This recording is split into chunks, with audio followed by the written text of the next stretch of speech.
बिस्मिल्लाहिर्रहमानिर्रहीम। Intermediate part 1 की accounting का चैप्टर नंबर 14 हमने स्टार्ट किया हुआ है। इसका क्वेश्चन नंबर 13 आज हमने करना है। 12 क्वेश्चन हमने इसके कर लिए हैं कंप्लीट। तो क्वेश्चन नंबर 13 पढ़ते हैं। कहता state with reason whether the following item are capital और रेवेन्यू, यानी कि इसने बताया हुआ है कि नीचे जो आइटम्स हैं वो कैपिटल हैं या रेवेन्यू हैं। अब वहाँ पे कैपिटल रिसीट भी हो सकती हैं और रेवेन्यू रिसीट भी हो सकती हैं, क्योंकि हमें उसने स्पेसिफिकली ये नहीं बताया कि ये एक्सपेंडिचर हैं। तो ज़ाहिर बात एक्सपेंडिचर भी हो सकते हैं और रिसीट्स भी हो सकती हैं। फर्स्ट एंट्री है, कहता है wages pay to workman for construction of new building, नई बिल्डिंग बनाने पर मज़दूरों को वेजेस पे की है। तो हमारी फर्स्ट वाली एंट्री ये होगा कैपिटल एक्सपेंडिचर, क्योंकि हमने बिल्डिंग बनानी है तो बिल्डिंग के ऊपर जितने एक्सपेंडिचर होते हैं वो कैपिटल एक्सपेंडिचर होंगे। स्पेशली हम जब नई बिल्डिंग बना रहे होते हैं तो उस वक्त जो बिल्डिंग के ऊपर एक्सपेंसेस करते हैं वो कैपिटल एक्सपेंसेस होंगे। इसे हम लिखेंगे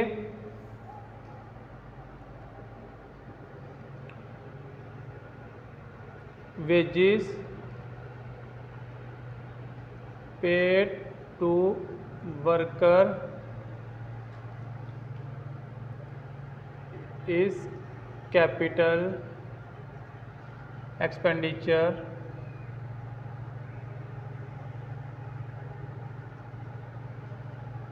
because machinery building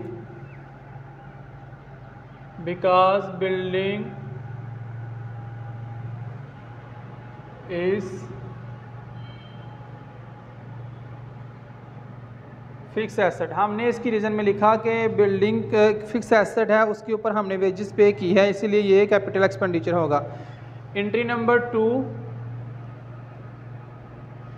number two है repair of furniture purchase second hand. हम जब भी कोई सेकंड हैंड एसेट परचेज करके उसकी रिपेयर करवाते हैं तो वो हम उससे कैपिटल एक्सपेंडिचर ही तसव्वुर करते हैं। ये बड़ा एक इम्पॉर्टेंट पॉइंट है कि अगर हमारे पास पहले से फर्नीचर या कोई एसेट मौजूद है तो उसकी हम रिपेयर करवाएंगे तो वो रेवेन्यू एक्सपेंडिचर होगा। अगर हमने नया परचेज़ किया है तो उसकी, या सेकंड हैंड परचेज़ किया है तो उसकी जो रिपेयर है वो कैपिटल एक्सपेंडिचर होगा। इसे लिखेंगे capital expenditure. Repair of furniture is capital expenditure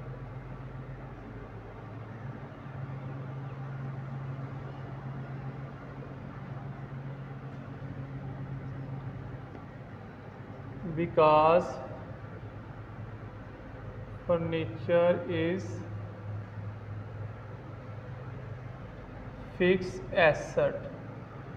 लेकिन दोनों की हमने सेम ही रीज़न लिखी है कि ये दोनों एसेट थे और एसेट के ऊपर एक्सपेंसेस होंगे तो उन्हें हम कैपिटल एक्सपेंडिचर लिखेंगे। एंट्री नंबर 3 है, कहता है payment made on purchase of furniture. Entry number 3 में हमने फर्नीचर परचेज़ किया है और उसकी पेमेंट की है। यहाँ पे हम इसका नंबर लिखते हैं और ज़ाहिर बात है हमने एसेट परचेज़ किया है और एसेट जब हम परचेज़ करते हैं तो उसके एक्सपेंडिचर होते हैं कैपिटल एक्सपेंडिचर। इसको लिखेंगे furniture is capital furniture is fix asset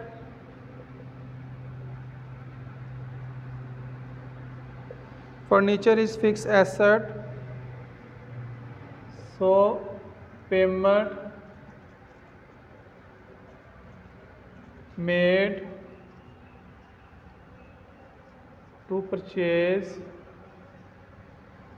furniture is capital expenditure। हमने लिखा कि फर्नीचर एक फिक्स एसेट है और इसको खरीदने की हमने जो पेमेंट की है वो कैपिटल एक्सपेंडिचर होगी। एंट्री नंबर 4 है cost of air conditioning. Air conditioning की कास्ट है तो एयर कंडीशन जो है ये हमारा कैपिटल एयर कंडीशनिंग की जो कास्ट है ये बेसिकली हमारी कैपिटल एक्सपेंडिचर होगी, क्योंकि एयर कंडीशन जो है ये एक फ़िक्स एसेट है। तो फिक्स एसेट की जितनी भी कास्ट होती है वो कैपिटल एक्सपेंडिचर ही होती है। इसे हम लिखेंगे कैपिटल एक्सपेंडिचर। इसकी रीज़न में लिखेंगे air condition is fix asset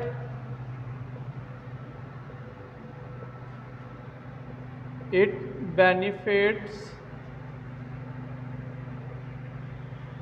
us for more than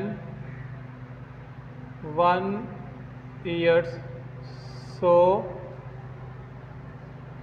it is capital expenditure। आगे एंट्री नंबर 5। एंट्री नंबर 5 है custom duty paid on machinery.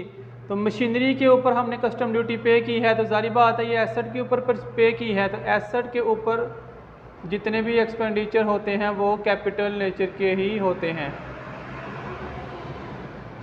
इसको हम लिखेंगे machinery is asset, machinery is fix asset, is fix asset, so custom duty paid on asset is capital expenditure. Entry number 6 है replacement cost of worn out part of plant. यानी कि worn out part of plant से मुराद है कि plant हमारे पास पहले से काम कर रहा था, उसकी जो पार्ट्स ख़राब हो चुके हैं उनकी हमने रिप्लेसमेंट करवाई है। तो ये इस तरह का एक्सपेंडिचर होगा रेवेन्यू। इसकी वजह ये है कि हमने जो उसके पार्ट्स की रिप्लेसमेंट करवाई है वो जारी बात है उस एसेट को वर्किंग कंडीशन में मेंटेन करने के लिए करवाई है। तो रिप्लेसमेंट कास्ट, इसे लिखेंगे replacement is necessary to keep plant in working condition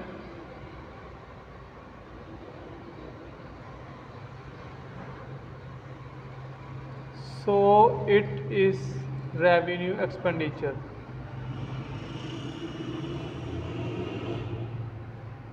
यानी कि ये रिप्लेसमेंट कास्ट जो है ना ये नेसेसरी थी, इसीलिए ये रेवेन्यू एक्सपेंडिचर है। एंट्री नंबर 7 है paid advertising expenses.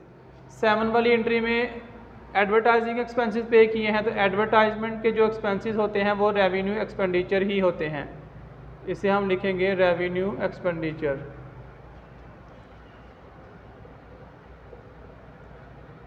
Advertising advertising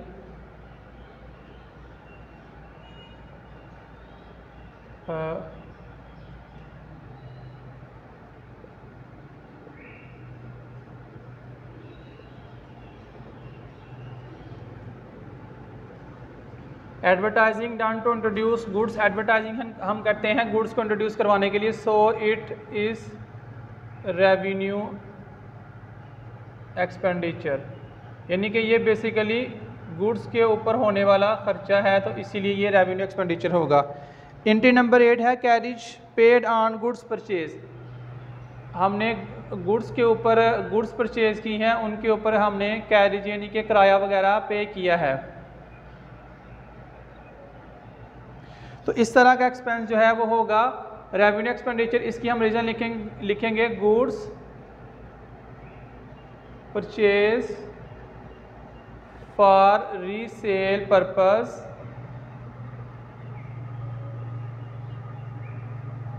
so carriage paid on goods is revenue expenditure।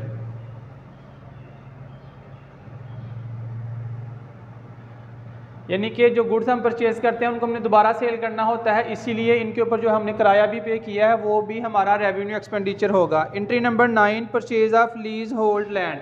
Lease hold land का मतलब है कि हमने ज़मीन परचेज की है। जो हमने ज़मीन परचेज़ की है, ज़ाहिर बात है ज़मीन जो लैंड होती है ये एसेट है, तो एसेट के ऊपर हमारा एक्सपेंस हुआ है। एसेट के ऊपर होने वाले एक्सपेंसेस जितने भी हैं वो हम कैपिटल एक्सपेंडिचर कंसीडर करते हैं। इसको हम लिखेंगे land is fixed asset, so cost of asset is capital expenditure। आखिरी एंट्री इस क्वेश्चन की है हमारी एंट्री नंबर 10, कहता है discount on issue of debenture. तो ये हमारा होगा कैपिटल एक्सपेंडिचर, क्योंकि डिबेंचर जो है ये बेसिकली होते हैं लॉन्ग टर्म के, तो इनके ऊपर हमने डिस्काउंट पे किया है। तो ज़ाहिर बात है यानी कि हमने डिस्काउंट दिया है, तो हम डिस्काउंट देंगे तो हमारा एक्सपेंस होता है, तो इसको हम लिखेंगे डिबेंचर्स और normally long term, so discount on issue of debentures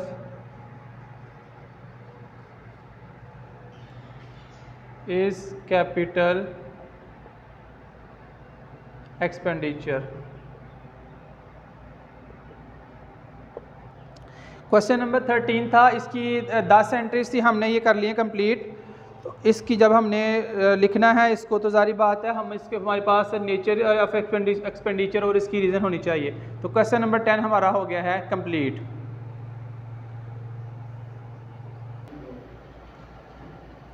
question number 14 देखते हैं।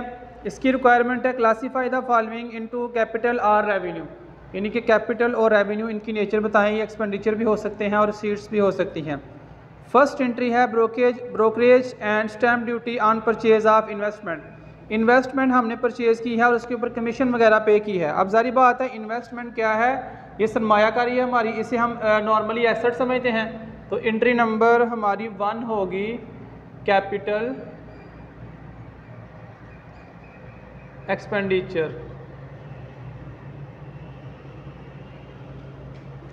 इसकी हम रीज़न लिखेंगे investment is asset, so brokerage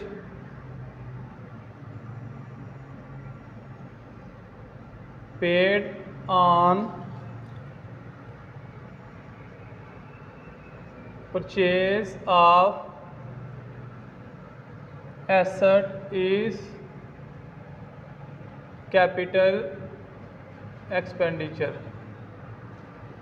आगे एंट्री नंबर 2 है wages paid on the erection of machinery, यानी कि मशीनरी की इरेक्शन या फिटिंग के लिए हमने वेजेस पे की है, तो ये भी हमारा होगा capital expenditure.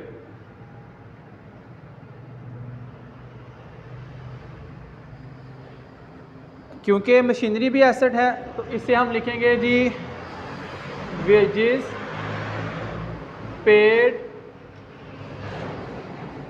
Paid on erection of machinery is capital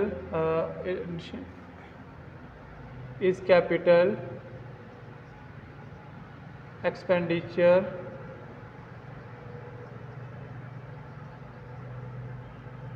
because machinery is fix asset. हमने लिखा कि वेजेस हमने पे की है मशीनरी की इरेक्शन के ऊपर और ये ये कैपिटल एक्सपेंडिचर है, क्योंकि मशीनरी जो है ये इसे हम लिखते हैं बतौर एसेट। एंट्री नंबर 3 कहता है amount spent on the uniform of staff के यूनिफॉर्म के ऊपर हमने पैसे लगाए हैं, तो ये हमारा होगा रेवेन्यू एक्सपेंडिचर। रेवेन्यू एक्सपेंडिचर क्योंकि स्टाफ को हम जो यूनिफॉर्म देते हैं उन्हें वर्किंग कंडीशन में रखने के लिए लाजमी है, तो इससे हम लिखेंगे uniform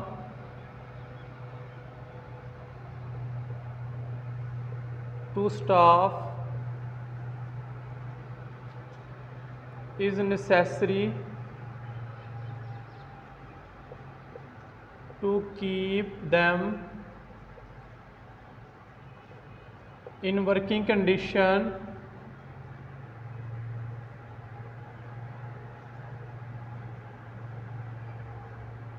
so it is revenue expenditure। कि स्टाफ को वर्किंग कंडीशन में रखने के लिए यूनिफॉर्म प्रोवाइड करना लाजमी है, इसीलिए ये हमारा रेवेन्यू एक्सपेंडिचर है। एंट्री नंबर 4 देखते हैं, cost of repair of motor car to bring it in working condition.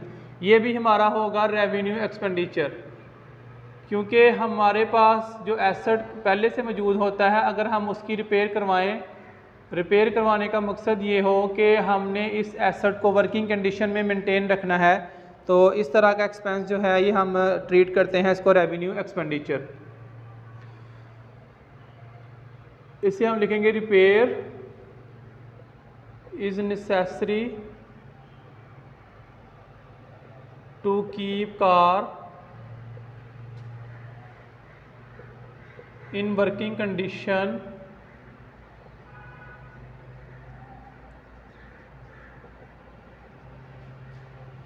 so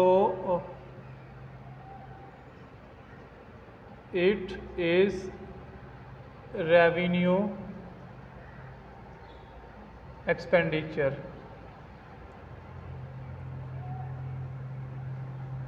कि हमने जो कार है उसको रिपेयर करवाई ताकि वो काम करती रहे, इसीलिए इस तरह की रिपेयर जो है वो रेवेन्यू एक्सपेंडिचर होता है। एंट्री नंबर 5 है रिपेयर कॉस्ट ऑफ फर्नीचर। अब ये एसेट की रिपेयर की कास्ट है, तो इसे हम लिखेंगे कैपिटल एक्सपेंडिचर। कैपिटल एक्सपेंडिचर, इसे हम लिखेंगे furniture is fix asset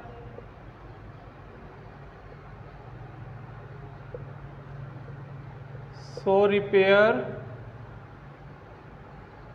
of asset is capital expenditure। आगे एंट्री नंबर 6 है इस क्वेश्चन की, कास्ट ऑफ गुडविल परचेज। हमने गुडविल परचेज की है और उसकी कास्ट है ये, तो गुडविल हमारा एसेट है, तो जब हम एसेट परचेज करते हैं तो उसकी जो कास्ट या उसका जो खर्चा वगैरह होता है वो कैपिटल एक्सपेंडिचर ही होता है। इसे हम लिखेंगे purchase of goodwill, purchase of goodwill is capital expenditure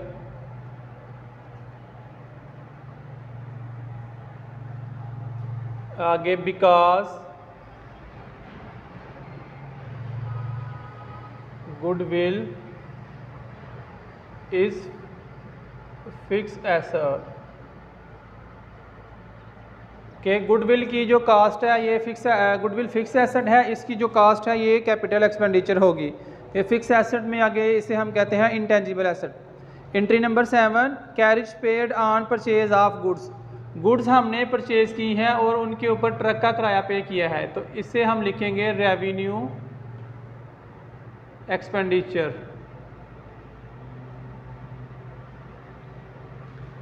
क्योंकि गुड्स जो है ये नॉर्मली रीसेल पर्पस के लिए खरीदी जाती हैं, इससे हम लिखेंगे goods are purchased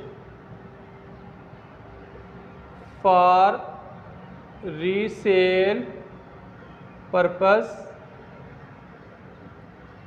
so carriage paid on goods is revenue expenditure. कि जो गुड्स हैं वो हम इसीलिए परचेज़ करते हैं कि उन्हें हमें रीसेल करना होता है, ये शॉर्ट टर्म एक्सपेंस है, इसीलिए ये रेवेन्यू एक्सपेंडिचर है। एंट्री नंबर 8 है हमारी, इसमें लिखा हुआ है profit earn on sale of goods. हमने गुड्स सेल की हैं तो उनके ऊपर हमें प्रॉफिट मिला है, तो इन्हें हम नाम देंगे रेवेन्यू प्रॉफिट का। यानी कि गुड्स के ऊपर जो भी हमें प्रॉफिट हो वो रेवेन्यू प्रॉफिट होता है, या गुड्स के ऊपर जो भी एक्सपेंडिचर हो वो रेवेन्यू एक्सपेंडिचर होता है।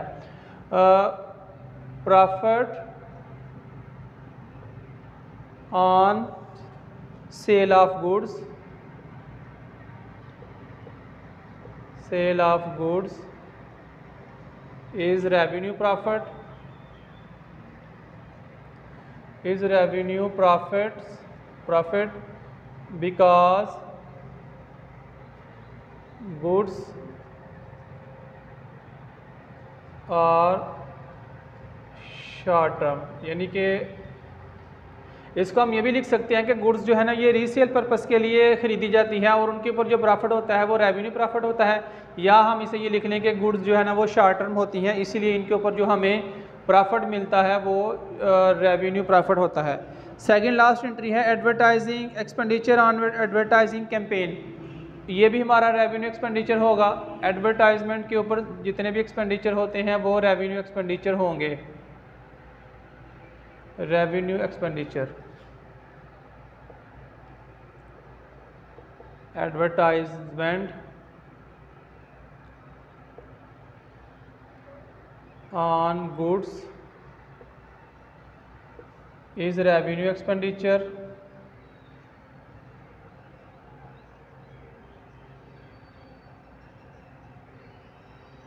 because goods are purchased for resale purpose. Last वाली एंट्री है हमारी इस क्वेश्चन की, कहता है कास्ट ऑफ रीडेकोरेटिंग सिनेमा हॉल। हमने सिनेमा हॉल की रीडेकोरेशन करवाई है। अगर हमने सिनेमा हॉल बनाए या कोई भी बिल्डिंग बनाए तो उसके ऊपर जो न्यूली हमारा एक्सपेंडिचर होता है वो कैपिटल एक्सपेंडिचर होता है, और अगर हम इसको चला रहे हैं पहले से हमारे पास ये एसेट मौजूद है तो इस तरह का जो हमारा एक्सपेंडिचर होगा वो होगा revenue expenditure.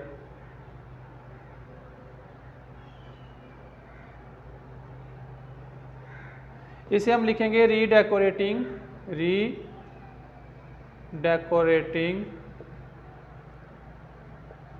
Of cinema hall is necessary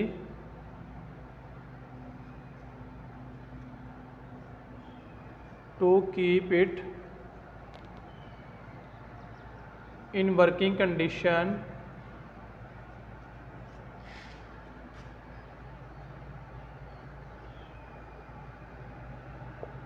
so it is revenue expenditure।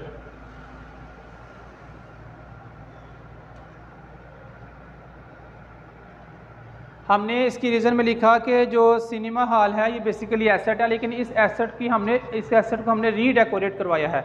यानी कि एसेट के ऊपर हमने बार बार जो एक्सपेंडिचर करते हैं सालाना या एनुअली करते हैं ये रूटीन एक्सपेंडिचर होते हैं, और इस तरह के तमाम एक्सपेंडिचर कंसीडर किए जाएंगे एज आ रेवेन्यू एक्सपेंडिचर। आज की इस वीडियो लेक्चर में हम लोगों ने 2 क्वेश्चन डिस्कस किए, क्वेश्चन नंबर 13 और 14। इस चैप्टर के इंपॉर्टेंट क्वेश्चन है ये। इस तरह का इंशाल्लाह क्वेश्चन पेपर में आएगा 20 नंबर का, उसमें तकरीबन 6 से 7 एंट्रीज़ होंगी। तो इसमें अगर कोई कन्फ्यूजन हो, किसी किस्म का कोई मसला हो तो आप हमें कमेंट सेक्शन में पूछ सकते हैं। Thanks for watching. अल्लाह हाफिज़।